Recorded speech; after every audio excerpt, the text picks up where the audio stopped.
What's going on, guys? Ryan O'Toole back here again, giving you guys another review. Today I'm going to be reviewing The Peanut Butter Falcon, starring Shia LaBeouf, Dakota Johnson, Thomas Hayden Church, and Bruce Dern. If you guys are new here, feel free to click that subscribe button and that bell notification icon for more reviews, reactions, rankings, and more movie content. The Peanut Butter Falcon tells the story of a man named Tyler who is diagnosed with Down syndrome, and he has all his life wanted to fulfill his dream of becoming a wrestler. Zach runs away from this nursing home establishment for Down syndrome people, and so his caretaker is Eleanor, played by Dakota Johnson, and he meets this other man named Tyler, played by Shia LaBeouf, and they grown really strong friendship. Tyler basically wants to see Zach fulfill his dream of being a wrestler. So I was super excited to see this movie all around. Some of my friends who saw this movie said this is a must-see. You cannot miss this movie. This is one of the indie films that's going to be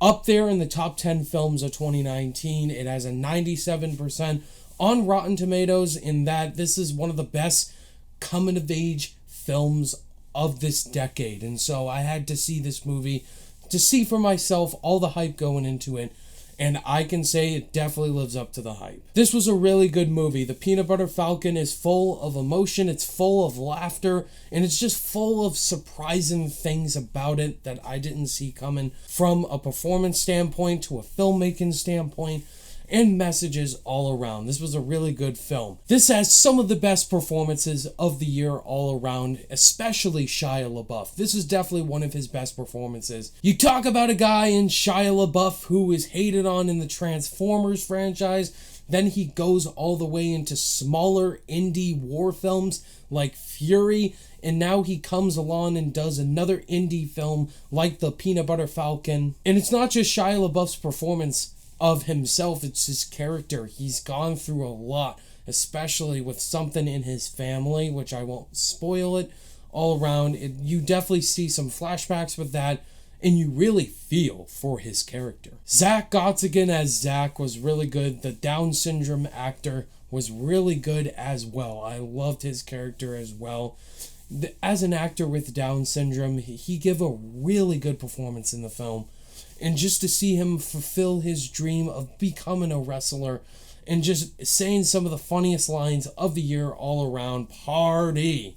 It's so good. Definitely watch this film for the performance he gives. Bruce Dern definitely has a part in this movie. He's really great. Thomas Hayden Church as well, for the small amount he has, is really well. But Dakota Johnson really surprised me in this movie. She gave a really good performance. And thank God, I cannot think of 50 Shades. I could just think of Dakota Johnson as an actress giving a really powerful performance. Sure, she may have not been a huge standout compared to Zach and Tyler, but her character too gets involved as well. She has some fun, and her character is definitely protective towards of Zach. I think the best part of this movie is just the script, the storyline, and the heart to it. It's got a huge heart.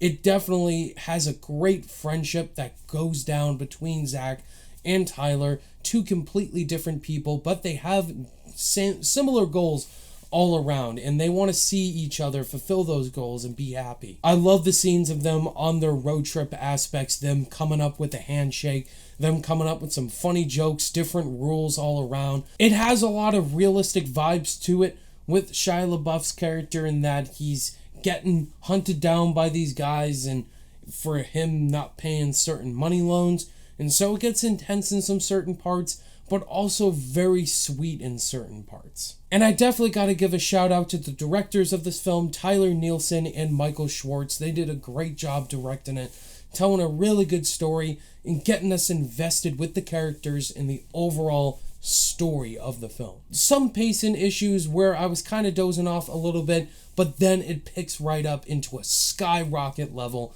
and I was really entertained from there on forth. It's going to be one of those smaller indie films that's definitely praised, but not a lot of people are going to see it. It's going to be kind of like The Nice Guys, and I really hope it's not like that. Definitely, please go watch this movie if it's in a theater near you. This movie is fantastic, great performances, and definitely one I can't wait to see again with my family. On my rating scale, I'm going to give The Peanut Butter Falcon, I'm going to do it. a 5 out of 5 stars. There you have it, guys. That was my thoughts on the Peanut Butter Falcon. Have you guys seen the Peanut Butter Falcon yet? And what were your thoughts on it? Did you love it, think it was okay, or did you absolutely hate it? Let's talk about it down below in the comments. Thank you guys, as always, for watching this review. All my social media links are in the description below, and I'll see you guys in the next video. Bye!